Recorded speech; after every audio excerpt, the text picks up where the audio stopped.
Hello, everyone, and welcome to Philosophy Culture's episode number 14. I'm here as always with the Mr. One and Only Emils. Hey, and What's I'm up, here man? with the Mr. One and Only Costin. I'm good, man. How are you? Awesome. Yeah, I'm good. I'm good as well. And today we will talk about the Mr. One and Only Saul Price. Hell yeah. And Emils, what else are we going to talk about? Like, yeah, his business models. I think mostly like FedMart and the Price Club. And yeah, just some things around it, like his background. And yeah, basically about him. And yeah, we hope that you will enjoy the episode. Hey, Exactly. check it out. So check it out.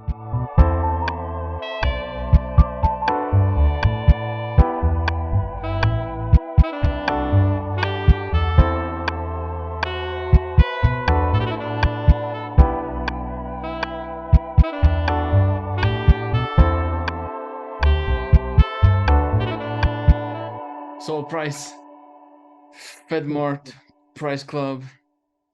Where do we begin? All right. Yeah, So, shall we start with his like early background. years? Yeah, Yeah. yeah. All Would you right. like would you like to go? I don't know. uh, no, but yeah.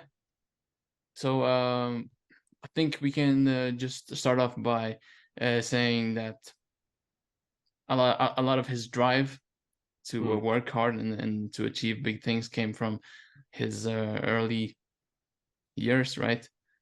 Yeah, Since his father wasn't the most productive person, so to say, because he had like this one sickness, this one disease, right? That allowed him to get money from the government as like this support, right? exactly. So he could provide for his family that way, but at the same time, his Saul's father didn't really get much respect from his peers. I think it's fair to say, since at least from what we heard from the founders podcast, he kind of tried to manipulate the system in his favor to be able to live this idle lifestyle. So yeah. Exactly. And I think that also impacted Saul Price, right? Yeah. When he was young, because he couldn't get, or at least his friends' parents weren't so, you know, Yeah.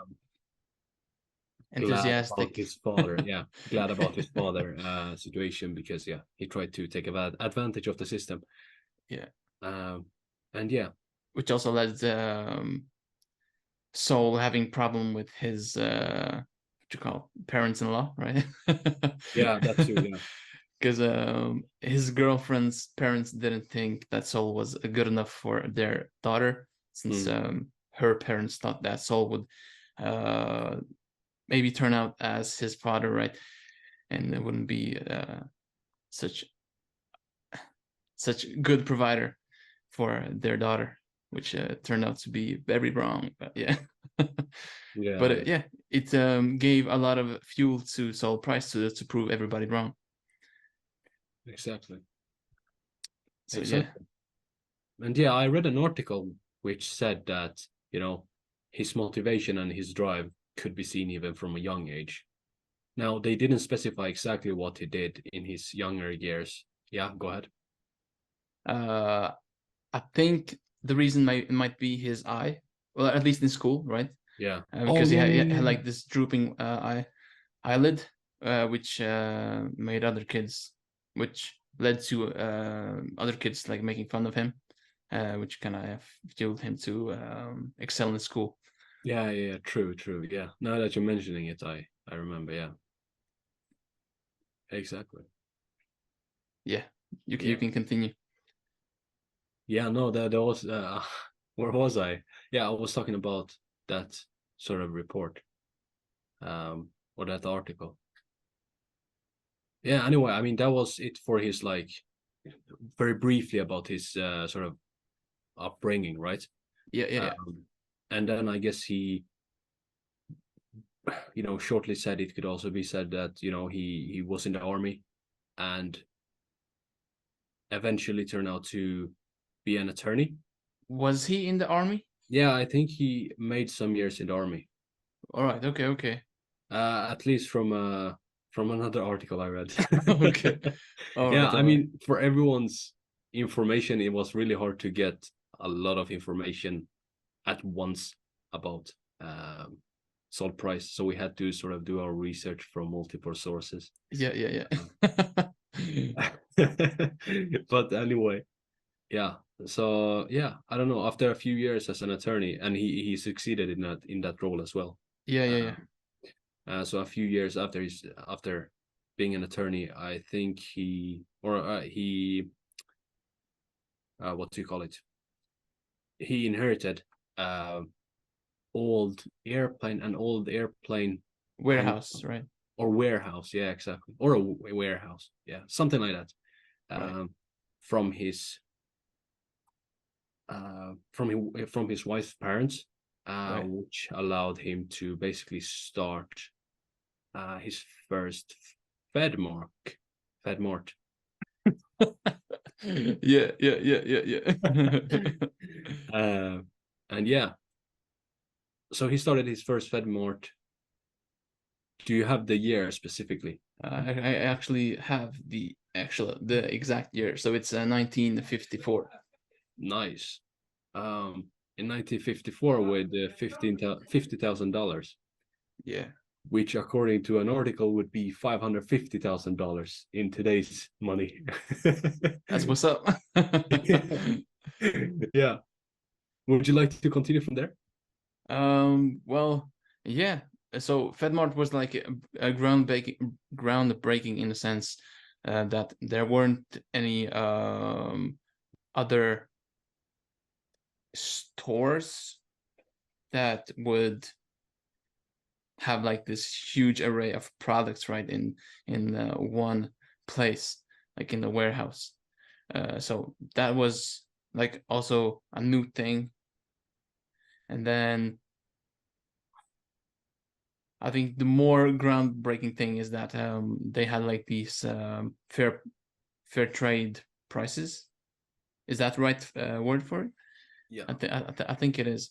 And so probably as he worked as a lawyer attorney, um, yeah, he got to know that.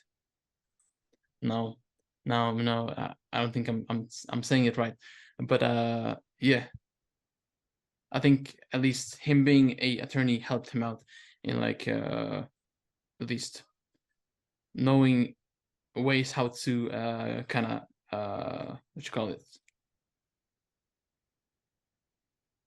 bypass Yeah, but yeah, yeah, those laws, right? Or yeah. the law, which resulted him in which resulted in him creating like this membership thingy in FedMart, where the customers would buy a membership, which somehow allowed Soul Price to sell his products much cheaper, Yeah, and they didn't have to like follow these fair trade prices, right?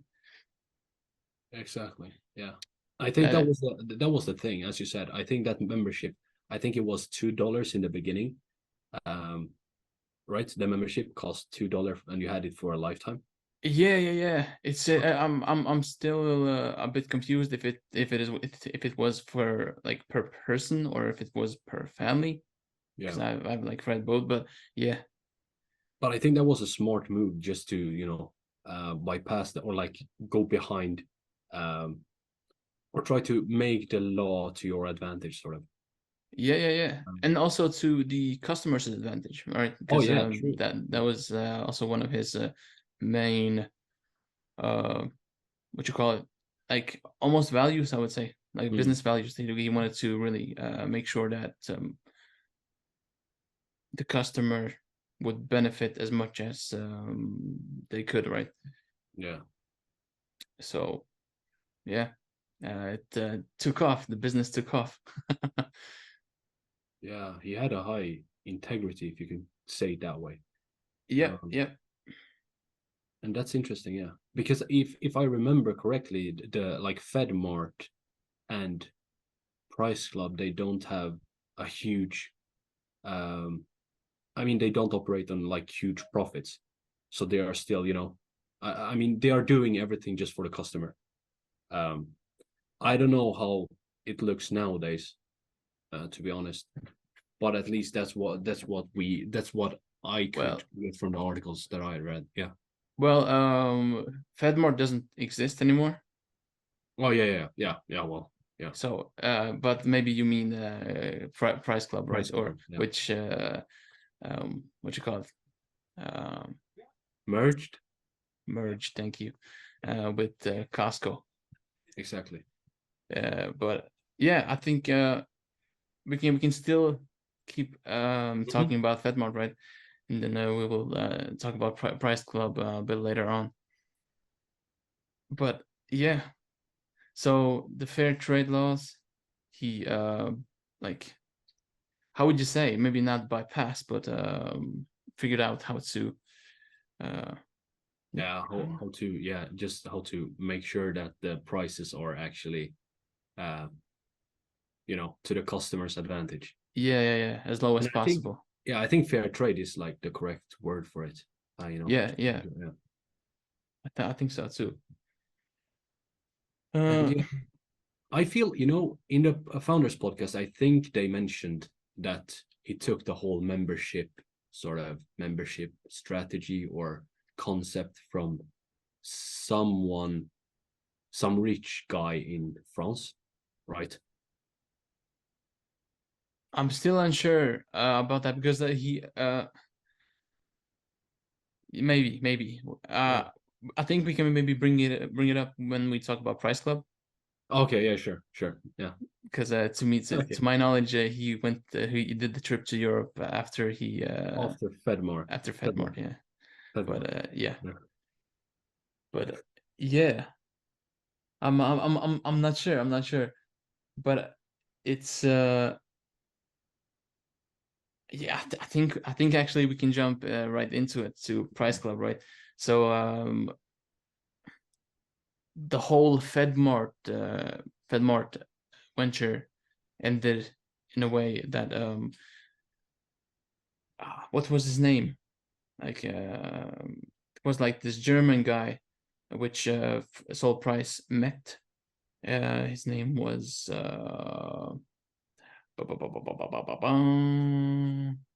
Hugo Mann, right? Mm. And he like was the one who like in his team who ended up buying like most of the equity in the FedMart business, which later on resulted in them getting rid of Sol Price. And yeah, after that happened, Sol Price ended up founding Price Club in the 1976, together with his son Robert Price. And I think the main difference between Price Club and FedMart is that Price Club benefited even more from this membership idea, right? Because to my knowledge, the membership was now, or the membership fee was annual, and it cost like $25 per customer, at least from what I found. Maybe the price got higher, but yeah. And those who had the membership, like the customer, or like what you call it, they were like more focused on people who had their own businesses in the beginning, at least, which they wanted people who would buy things in bulk, right? So most of their revenue came from the membership fees, the recurring membership fees, and which allowed Price Club and Soul Price to sell their products at a wholesale price, right? Exactly, and way cheaper, and cheaper than at FedMart. Yeah. Yeah. So, but later on, they also included like they opened like the what you call it, the they allowed not only like business owners but also other people. Wait, I think I have it here. So yeah, so Price Club introduced the warehouse club retail model, which primarily catered to business customers and individuals looking to buy products in bulk. So yeah, also other people who wanted to buy their products in bulk, basically. Exactly. Yeah. So yeah, go ahead. Yeah. No. I mean, yeah. While we are still talking about the Price Club, I think it's also worth mentioning Jim Senegal, right? James Senegal, which is actually the founder. I think his name is Jim Senegal. Is it Jim? I Because think I read it's somewhere that it's James, but I think it's Jim. too many sources. Okay, Jim Senegal. All right. Um, yeah, I will and double check. But yeah, go ahead. okay, yeah. Well, and Jim Senegal had worked for Sold Price, or actually with Sold Price, for like 30 years before he decided to open Costco. And it was so interesting. It was I read another article with an interviewee that had asked Senegal a question like, "Is it true that you have learned most of the things from Sold Price?" And he was like, "Yeah, that's inaccurate actually, because I have learned everything from Sold Price." Yeah, Uh, yeah, yeah. so yeah, Sold Price worked as his mentor as well, while he was working at the Price Club. Uh, Um, yeah. But it was Price Club that yes. okay, because I was like wondering if it was maybe FedMart. No, I think it was Price Club. It's Price Club. Okay, okay. Yeah. Yeah, So I think. Jim Senegal started working with Soul Price in Price Club when he was 18. Okay. Yeah, so Right. from an Yeah. early age. Yeah. Yeah. And I guess like years passed, and jump in if you have more details. But in 1993, I think um, Costco and Price Club merged together, right, under the name of Price Costco. But I think the whole thing was called Costco Wholesale, which was the name of the whole company. Go Yeah. ahead. Well, Yes. I have a small correction. Like, Yes. you're correct in saying that um, when they merged, their name was initially Price and Costco, but Yes. then later on in 1997 is when they changed the name officially to only Costco. Mm-hmm. So, yeah. All right. Good. Thank you. Um, and yeah, I think this like the merge like because of this sort of action, it allowed them to open even more store and sort of grow even more in the US. But I think Price Club already did a great job with that before merging with Costco. Um, so I guess merging with Costco gave them even more power, like gave both of them more power to like grow even bigger. Maybe because like in the founder podcast, David Senra, like from his podcast from the book, which I can't remember the name of at the moment, but the reason for Soul Price deciding to merge with Costco was because Jim Senegal was a better operator than Soul Price. So Jim Senegal was just better at getting things done, while Sol Yeah. Price was more of the creative business mind that could better figure out how things would function in a business, right? So that's because and so that was so yeah. Sure, like I think that's a good point, and I think that could be like one of the reasons to why they merged. Yeah. I just thought that because of the merge, like as a sort of result, they had even more power to expand. Yeah, Uh, and maybe Sol Price was afraid of maybe he felt that he was getting like what you call it, outdone. I don't know. Like he was losing in terms of competition, you know, oh yeah. since Jim Senegal and Costco was um, like being more effective in the Mm, things that they were doing. So maybe I don't know. I don't know. yeah, yeah, yeah, But yeah, that's that's kind of it, right? yeah. We forgot to add about the French guy that Sol Price visited Right. So in we can jump into yeah, the whole membership concept, right? yeah, So after FedMart venture ended for Sol Price, he took a trip to Europe, and was it in France or was it in the Netherlands?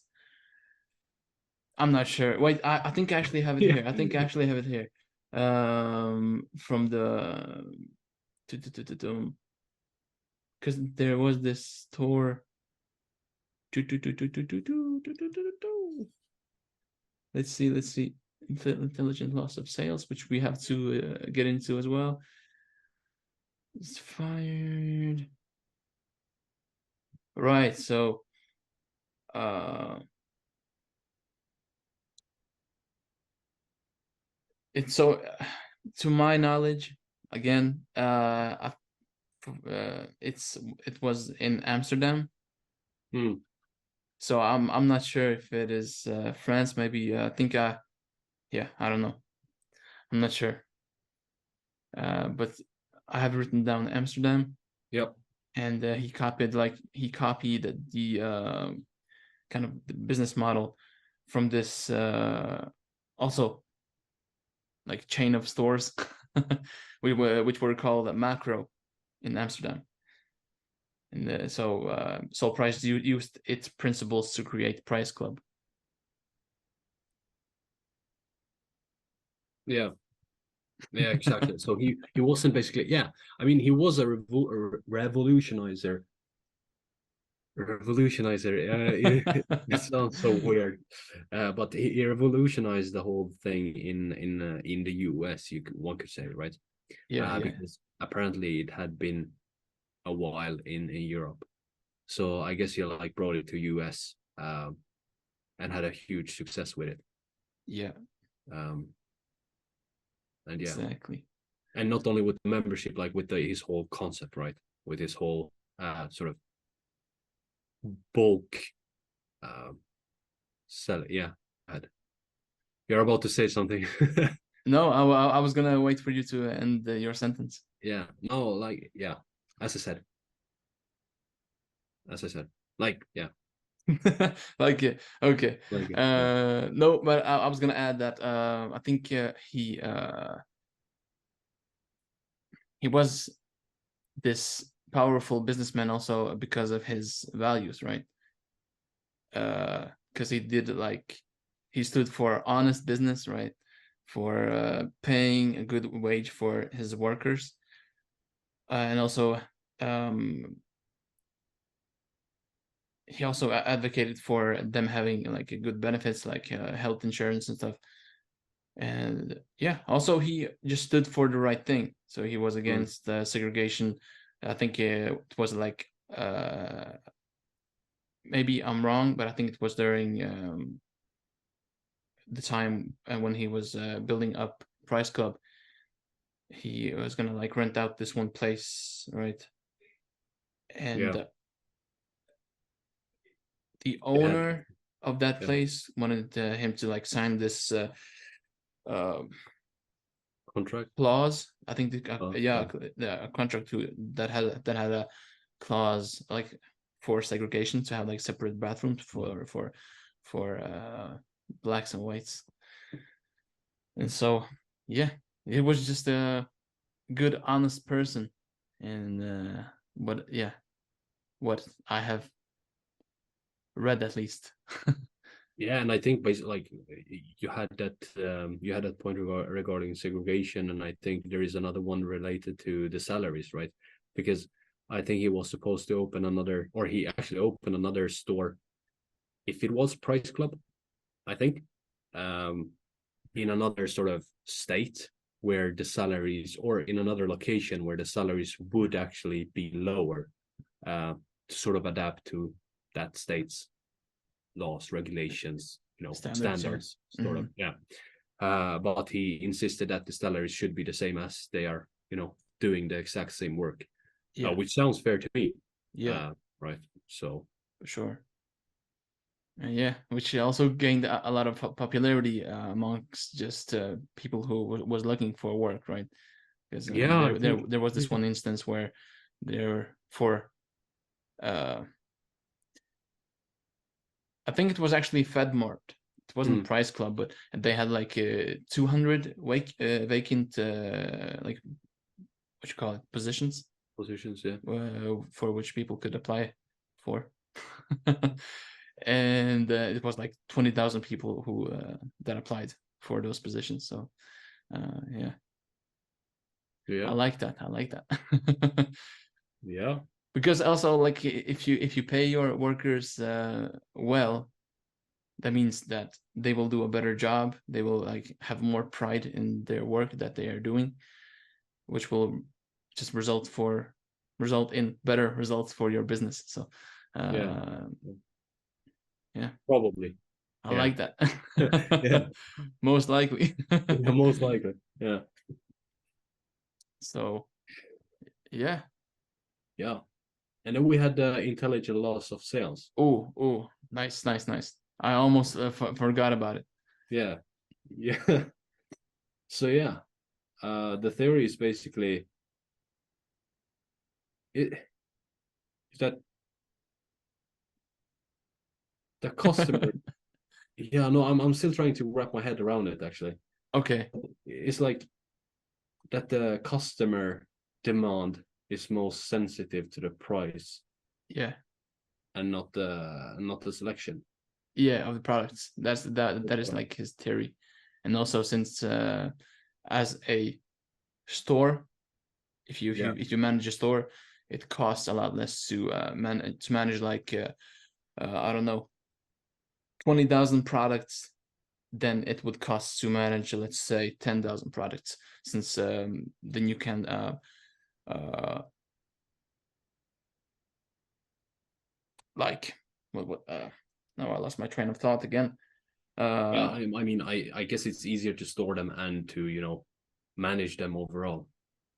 yeah, yeah. And like his theory was that people wouldn't care that much if the selection wasn't that big, Yeah, since it would then benefit them price wise. yeah, yeah. Mm. Because I assume, since the store doesn't have to manage as many products, they can lower the prices of the products even more that they have, right? Yeah, To my guess. I don't know. Does that make sense? I don't know. Uh, yeah. That's a good question. Uh, wait, uh, wait. I will look it up. I have the article here. And but I think another thing that he did well is that uh, there's a podcast called Business Breakdowns, yeah, which is discussing Costco, among other companies. Um, and they were talking about that, they had a sort of warehouse. It's kind of hard to call it like model or like concept, but they would just, they didn't have like specific shelves or something. So in the beginning, they could just simply put it in a warehouse and put all the sort of um, put all the well, groceries is kind of hard to just spread around, especially if you have like frozen meat or like other stuff. But they could put all the products Products. in, products in the warehouse, and the customers could just go and take whatever they wanted, uh, and Right. look at the prices. So it was just they made it like super easy and cheap, which, as we mentioned like 10,000 times, benefited the customer. Um, Yeah. and it was also, what stood out to them was that the customer doesn't really care about how they are stored, as long as the products are like intact and Yeah. um, working, or like Yeah. they could be Exactly. used. Yeah.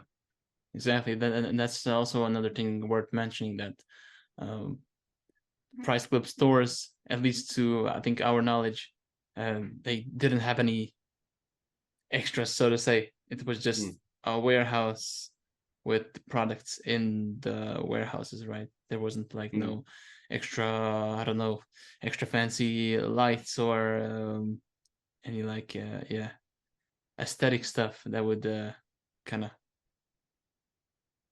appeal to the customer. It was yeah. just a really simple, basic, naked uh, selling of products for low prices, right? Yeah. Um, And the interesting thing was that they compared, like in a Business Breakdowns podcast, they compared the Costco model and maybe Price Club as well, with the IKEA model. Like the guy that was talking, he was like, "Yeah, I haven't seen that, uh, except for like IKEA, and yeah, that would be it." Sort of. I think he mentioned another sort of store, but IKEA sort of adapts the same concept, right? So in uh, IKEA, yeah, no, go ahead, go ahead. yeah. So in IKEA, you basically look at the products and then you go into their warehouse and pick it yourself. Right. Yeah, So they don't have some extra like they don't have some extra warehouse for the products where they store them in. So this, yeah, the customer has access to the whole plant. yeah, Uh, yeah. you can call it that way. Yeah. Right. Um, Yeah, that's interesting. yeah. Yeah. Oh, that's yeah, nice. Sold price, sold price. Full price. You're smart. Yeah, it was more. Yeah, and he also went to the heaven pretty recently as well, right? So it was Mm, he went away 2009. yeah. So yeah, fascinating, really Yeah. fascinating. Yeah. Definitely. Yeah. Do we have anything more to add? I don't think so. I'm not sure if I have anything. Hugo Man, blah, blah, blah, blah, blah. Um, yeah, no, he was a solid person. He Yeah. was, I think he was loved by everybody. He was a good teacher, right? Um, he has like this one saying that